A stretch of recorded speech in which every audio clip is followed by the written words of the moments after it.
Yuhu guys, welcome back to my YouTube channel Rosi Tirus. Hai guys, apa kabar para pejuang beasiswa? Terus semangat ya.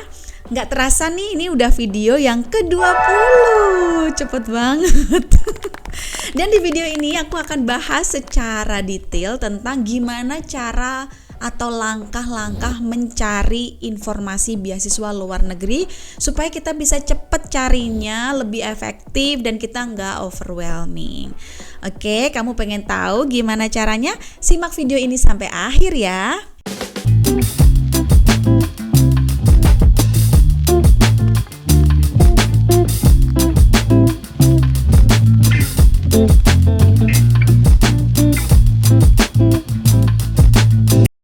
Yuhu guys, bagi yang pertama kali gabung, kenalin aku Rosi Tirus. Aku merupakan penerima beasiswa SCSGP, LPDP, YSEALI, CCP, Women Young Leaders, Erasmus, dan lain-lain.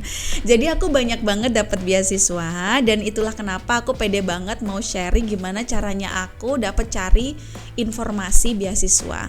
Dan sebenarnya proses aku mendapatkan beasiswa itu juga panjang teman-teman. Aku tuh juga dulu gak punya mentor. Nah untungnya teman-teman ada aku sekarang. Aku mau nih mentoring teman-teman secara gratis. Kamu bisa langsung masuk aja ke grup telegramku di sini. Namanya Chill Sore.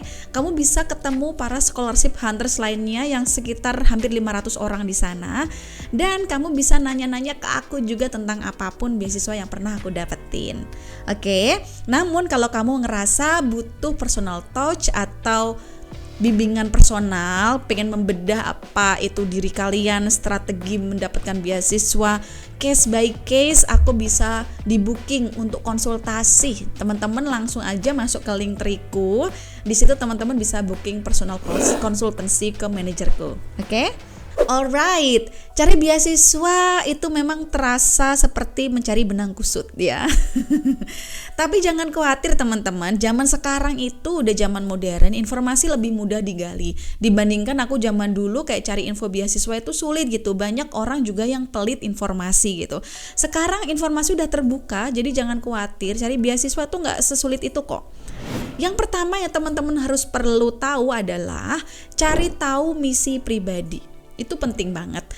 Aku andekan masih di Indo nih, aku sebenarnya pengen banget bukain bukuku. Dulu tuh aku punya sebuah buku yang isinya tuh tentang curahan hati. Aku pengen dapet beasiswa, goalku apa aja. Aku bikin timeline, bikin catatan, ringkasan, semua itu ada di buku itu. Tapi maaf ya, sekarang aku lagi di Jerman, jadi aku gak mungkin bawa buku itu kemana-mana lagi. Nah, yang dimaksud dengan cari tahu misi pribadi itu apa? Teman-teman harus tanyakan kepada diri sendiri, kamu itu sebenarnya pengennya bidang apa sih yang bener-bener pengen digeluti di masa depan dan masa ini gitu. Kemudian pas waktu udah lulus, kamu tuh sebenarnya pengen kerja di bidang apa dan pengen ngapain. Jadi mindsetnya adalah beasiswa itu dijadikan sebagai kendaraan atau jembatan untuk menuju impian teman-teman. Jadi ingat, S2 atau kuliah luar negeri itu tidak digunakan sebagai tujuan akhir gitu. Bukan hanya sekedar aku pengen keluar negeri karena jalan-jalan gitu. Keluar negeri itu sifatnya bonus ya, tapi belajarnya itu yang sifatnya wajib. Maka teman-teman harus mikirnya tuh jangka panjang ya. Apakah memang kepengen kuliah luar negeri untuk jangka panjang? Coba teman-teman tanyakan kepada diri sendiri. Karena kalau teman-teman menjadikan kuliah atau dapat beasiswa luar negeri itu sebagai tujuan akhir, nanti yang ada pas waktu lulus masih nggak tahu mau ngapain. Yang ada malah nanti nganggur atau tidak bisa berkompetisi dengan para lulusan lainnya. Dan juga perlu tanyakan kepada diri sendiri, nanti kepengennya tuh kerja di Indonesia atau di luar negeri. Karena kalau kamu udah kuliah di luar negeri, biasanya peluangnya tuh besar banget gitu. Peluang untuk mendapatkan kehidupan lebih baik tuh lebih besar karena dengan citra yang lebih baik dari diri kita. Itulah kenapa jangan sampai nanti malah salah pilih beasiswa kalau memang kepengen kuliah di luar negeri gitu ya. Nah, yang kedua, kenali situs informasi beasiswa. Ini aku pengen share ada 4 situs yang sering aku akses kalau pengen dapat beasiswa. Yang pertama ada namanya scholarshipscorner.website. Kemudian yang kedua ada yang namanya youthhope.com. Ini ada aplikasinya juga, aku sering dapat notifikasi tentang peluang-peluang beasiswa. Kemudian Opportunity Desk, Kemudian yang terakhir ada namanya gooverseas.com. 4 channel ini atau situs ini sering banget aku akses, bahkan aku nggak ngapa-ngapain mereka sering ngirim notifikasi lewat email. Oke, selain 4 situs ini, teman-teman juga jangan lupa follow akun Instagram ya, yang biasanya sering banget sharing tentang informasi beasiswa. Oh iya, yang gak kalah penting ada namanya pameran pendidikan. Itu biasanya aku sih ikut pameran pendidikan Eropa, misalnya diadakan oleh ehf.id. Teman-teman cari aja, karena mereka tuh sering banget bikin pameran yang itu entah itu online maupun offline yang kamu bisa ikuti. Oke deh, setelah kamu udah tahu websitenya apa, selanjutnya adalah cari tahu nama beasiswa dan visi misinya. Jadi aku waktu itu teman-teman bener-bener nulis nama beasiswa yang aku kepengen tahu. Ya, jadi aku tulis nama beasiswanya apa, habis itu aku googling. Nah, kenapa aku perlu googling? Karena aku pengen tahu website resminya itu apa. Karena masing-masing beasiswa itu kan punya alamat website ya. Dan setelah itu pelajari visi misinya. Jadi jangan hanya percaya mulut ke mulut, percaya omongan orang, tapi teman-teman harus benar-benar baca sendiri dari websitenya. Contohnya nih beasiswa SCSGP, Swedish Institute Scholarship for Global Professionals, itu punya visi misi yang cukup unik yang harus teman-teman baca di websitenya. Dia itu mencari sosok profesional yang sekiranya bisa membantu pembangunan internasional. Nah, teman-teman gak mungkin tahu informasi ini kalau kamu gak baca gitu. Informasi kayak gitu biasanya itu ada di bagian about atau latar belakang beasiswa di websitenya, oke? Nah, kenapa penting banget untuk cari tahu visi misinya? Karena kita harus bisa melihat apakah visi misinya itu sesuai dengan kita. Kalau memang itu sesuai, kita akan lebih mudah lolos beasiswanya. Aku ambil contoh ya, misalnya beasiswa LPDP. Mereka itu punya misi pengen mencetak para anak muda Indonesia supaya pinter ya, sekolah dalam negeri, luar negeri, habis itu berkontribusi terhadap pembangunan negara. Nah, be that person kalau teman-teman kepengen lolos beasiswa itu ya. Tapi kalau teman-teman tidak punya tujuan untuk berkontribusi untuk negara, pengennya kerja di luar negeri, ya jangan apply beasiswa itu. Oke? Sederhananya, teman-teman setelah tahu visi misi beasiswa, kamu harus mencoba memenuhi apa yang mereka minta. Atau yang tadi aku sebut, be that person supaya bisa lolos beasiswa yang kamu incar, ya. Nah, setelah kamu tahu visi misinya, selanjutnya adalah cari tahu persyaratan dan apa aja yang di cover. Cari tahu nih kira-kira beasiswa ini tuh mensyaratkan apa sih? Oh, nilai bahasa Inggrisnya harus berapa, skor minimalnya berapa.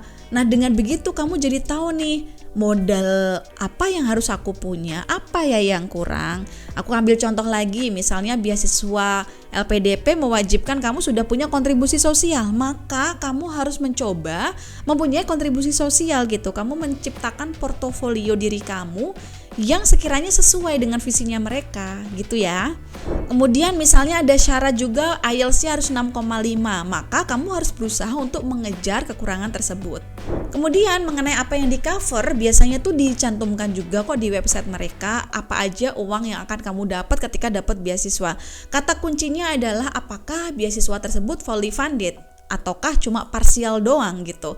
Intinya teman-teman sebelum daftar beasiswa harus tahu ya, ini tuh sebenarnya kamu akan di cover semuanya atau sebagian aja sih. Selanjutnya teman-teman perlu tahu mengenai alur seleksinya.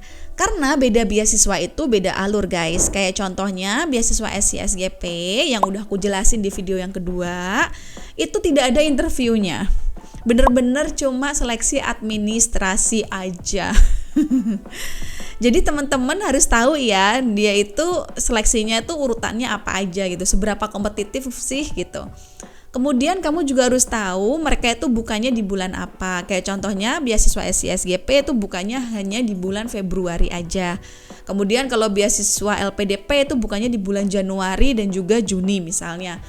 Nah, kamu juga perlu tahu, kamu tuh perlu daftar kampus dulu nggak sih untuk daftar beasiswa tersebut? Karena kayak case beasiswa LPDP, kamu nggak perlu tuh daftar kampus dulu. Kalau kamu daftar kampus dulu sih boleh, sehingga kamu bisa dapat LOA dan bisa langsung loncat ke seleksi berikutnya. By the way, aku pernah bahas sih video mengenai perbedaan beasiswa SCSGP dan LPDP mengenai alur seleksinya, itu ada di video yang ke-18. Jadi bisa simak di situ juga ya. Intinya yang mau aku bilang ya teman-teman, teman-teman harus tahu dulu, entah itu daftar kampus dulu atau enggak, karena setiap beasiswa itu beda-beda. Karena teman-teman, ibaratnya nih kalau kamu mau perang ya, kamu tuh harus siapin senjatanya yang cukup gitu. Jadi teman-teman, selain kamu harus mempersiapkan modal yang diperlukan itu berapa, kamu juga harus tahu nih medannya akan seperti apa. Contohnya aja nih, misalnya nih kamu tahu bakal mendaki di tempat yang sangat terjal, jadi ya kamu bawa mobilnya yang jeep bukan sedan. Nanti kalau sedan jadinya peok dan rusak-rusak.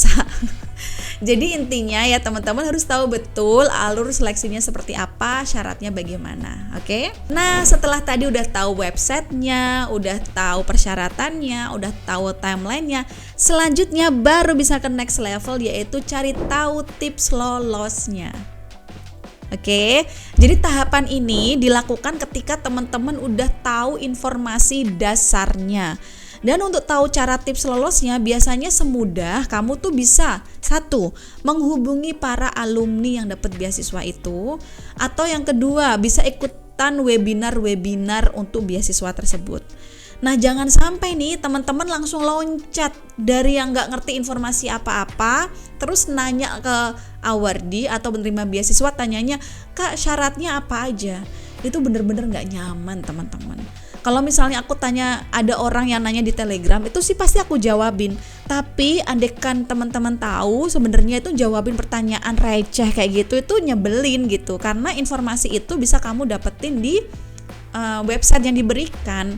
Semudah kamu tuh lihat websitenya, kemudian ngebaca gitu. Nah sayangnya banyak yang tidak maunya langsung instan, kayak langsung nanya gitu, "Kak, syaratnya apa?" Itu kan pertanyaan terlalu umum ya. Oke gitu ya teman-teman ya. Lanjut langsung ke tips yang ke-7, siapkan buku catatan khusus, jangan dicampur-campur. Aku dulu bahkan punya buku yang itu tuh khusus untuk nulis mimpi-mimpi aku, catatan informasi beasiswa. Bahkan aku sampai punya buku yang tebel banget khusus untuk semua beasiswa yang mau aku sasar, mulai dari semua negara teman-teman. Mau kuliah di Amerika, mau kuliah di Australia, mau di Eropa, mau di New Zealand, semuanya tuh aku punya catatannya, mulai dari nama kampusnya apa, persyaratan masuk kampusnya apa, jurusannya apa, pendaftarannya kapan. Itu tuh semuanya ada catatannya gitu. Teman-teman harus punya buku ini juga deh menurutku, biar bisa termapping dengan baik gitu ya. Right, selanjutnya aku mau ngebahas tentang budaya tanya.